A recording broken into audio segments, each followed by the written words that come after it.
Kita ke informasi berikutnya, ini ada aksi protes hingga nyaris ricuh yang terjadi saat pembacaan vonis pelaku kasus penganiayaan yang berujung kematian di Sika, Nusa Tenggara Timur. Sang ibu dan keluarga korban tidak terima para pelaku hanya dihukum 6 tahun penjara.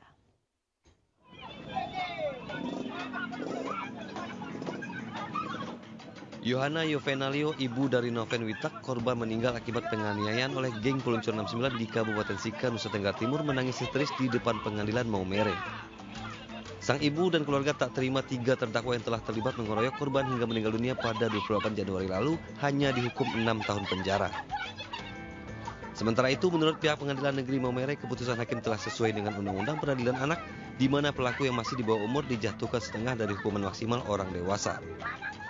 Selain 3 tersangka yang telah divonis, 5 tersangka lainnya hingga kini masih belum menjalani persidangan, lantaran berkas perkara pelaku masih dilengkapi oleh penyidik Polres Sika. Dari Sika, Nusa Tenggara Timur, Joni Nura Ainus melaporkan. Kembali di iNews Today Weekend, pemirsa masih bersama saya Aldi Hawari, juga Ratu Nabila. Nah, informasi berikut ini yang menghebohkan masyarakat belakangan ya. Akhirnya pemirsa di Treskrim Sus Polda Jawa Timur menetapkan konten kreator Samsudin sebagai tersangka dalam kasus penyebaran video yang meresahkan, yaitu ajaran sesat tukar pasangan. Ya, selain menahan tersangka, polisi juga menyebut kemungkinan akan ada penambahan tersangka lain dalam kasus ini.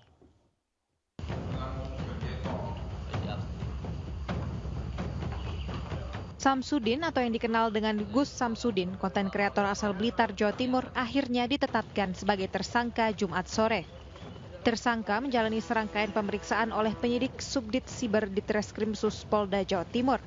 Penetapan tersangka setelah polisi memeriksa beberapa saksi yang mengetahui soal konten video tersebut, serta pemeriksaan 3 saksi ahli, diantaranya saksi ahli pidana, saksi ahli ITE, serta saksi ahli bahasa. Saudara Samsudin sudah dinyatakan sebagai tersangka. Kemudian Saudara Samsudin juga hari ini sudah dilakukan penahanan di Rumah Tahanan Negara Polda Jawa Timur. Selain Gus Samsudin, apakah ada tersangka lain, jumlah tersangka dari kasus ini selain Gus Samsudin dan berapa? Masih ada tersangka lain, nah, kemungkinan ya, ini kan masih dalam proses, kemudian rencana tindak lanjut mungkin nanti akan disampaikan oleh Kasubdit 5 Siber. Samsudin ditetapkan sebagai tersangka setelah video kontennya yang berisi dugaan ajaran sesat tentang dibolehkannya tukar pasangan viral di media sosial dan menimbulkan kegaduhan di tengah masyarakat. Sebelumnya, ia dijemput paksa pihak kepolisian untuk dimintai keterangan pada 29 Februari lalu. Dari Surabaya, Rahmat Ilyasan, iNews melaporkan. Kita beralih ke informasi lain, seorang superhero mengantri beras bantuan pemerintah di Klaten, Jawa Tengah. Ya, sementara itu di Kediri, Jawa Timur ada ratusan helm dan sendal yang juga turut ikut nih dalam antrian yang menjual murah beras dari pemerintah.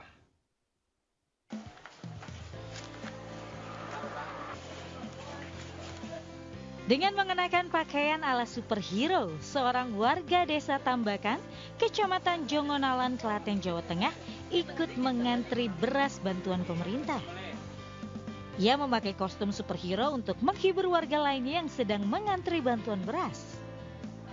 Sarijo mengaku senang dapat memperoleh beras dan dapat membuat orang tertawa di tengah mahalnya harga beras di pasaran. Ya bukan begitu, karena saya sangat menyukai yang unik-unik mas, gitu. Nah, saya sangat menyukai yang unik-unik, biar ada warna sendiri di sini gitu. Mas, ini kan harga beras baru mahal, ini superhero ternyata juga dapat beras gratis, gimana Pak?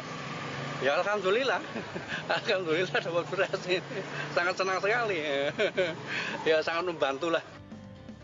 Sementara itu di Kediri, Jawa Timur, ratusan sandal dan helm milik warga berjajar di halaman kantor Bulog cabang Kediri. Helm dan sandal tersebut sengaja ditinggalkan warga yang mengantri membeli beras SPHP seharga Rp52.000 agar tidak diserobot orang lain. Sesaat setelah outlet dibuka, ratusan warga langsung berlarian mendatangi sendal dan helm masing-masing. Enggak, ini berbaris. Oh, ya. Harganya berapa sih Bu ini? 52. Kalau di pasaran harganya sampai berapa? 78. Oke. Tanggapannya dengan adanya beras murah ini seperti apa? Ya alhamdulillah bisa membantu. Karena sekarang harga beras mahal.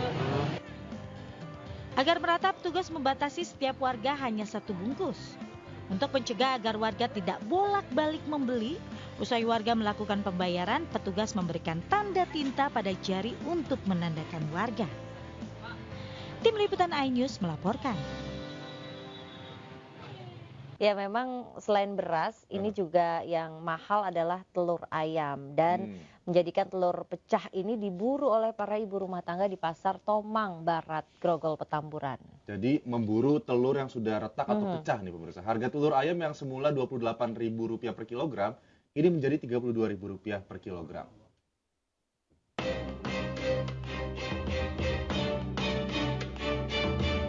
Harga telur ayam masih tinggi di kisaran harga Rp32.000 per kilogram. Dari harga sebelumnya Rp28.000 per kilogram. Tingginya harga telur ayam negeri di Jakarta membuat pembeli beralih dan memburu telur yang pecah atau retak. Di Pasar Tomang Barat, Grogol, Petamburan, Jakarta Barat, telur pecah menjadi incaran ibu-ibu rumah tangga. Pembeli beralasan telur pecah harganya lebih murah dibandingkan telur yang utuh. Apa-apa mahal, kalau nggak gitu kita nggak ada lebihnya kan gitu. Gimana mau ada lebihnya sih, beras aja sekilo udah 15.000. Nah, orang daerah makannya singkong mau Bu, kalau punya sawah. Bu, emang harganya yang normal sama yang pecah itu berapa sih Bu? Selisih harganya? Ya paling 1.000-2.000, tapi kalau buat ibu rumah tangga kan lumayan aja. Akibat dari mahalnya harga telur ayam membuat pedagang mengalami penurunan omset hingga 30%. Lantaran para pembeli mengurangi jumlah takaran pembelian dari biasanya. Paling kurangi beli aja, biasa 2 kilo, biasa sekilo, biasa sekilo, biasa setengah, biasa setengah beli seperempat, kita nggak mau belanjanya kan begitu. Masyarakat berharap agar pemerintah dapat menstabilkan harga pangan kebutuhan pokok yang kian hari terus merangkak naik. Dari Jakarta, Miftahul Gani, iNews melaporkan.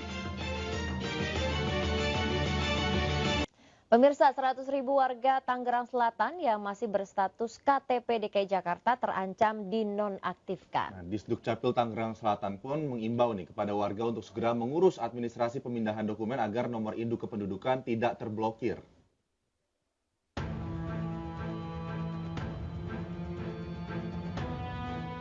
Dinas Kependudukan dan Catatan Sipil Tangerang Selatan mencatat ada sekitar 100.000 warganya yang masih berstatus KTP DKI Jakarta.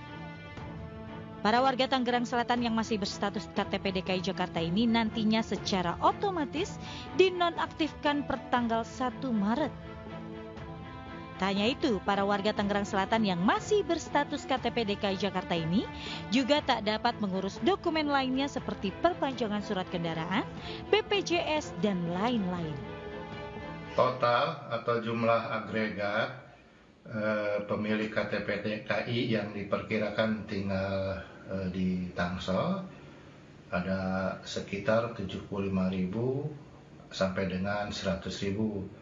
Begitu informasi dari Dukcapil Jakarta. Dan rata-rata memang sudah cukup lama, bahkan ada yang sampai 25. Diharapkan pemblokiran ini dapat lebih merapikan arsip kependudukan sesuai dengan domisilinya. Dari Tangerang Selatan, Banten, Nunung Purnomo, iNews melaporkan.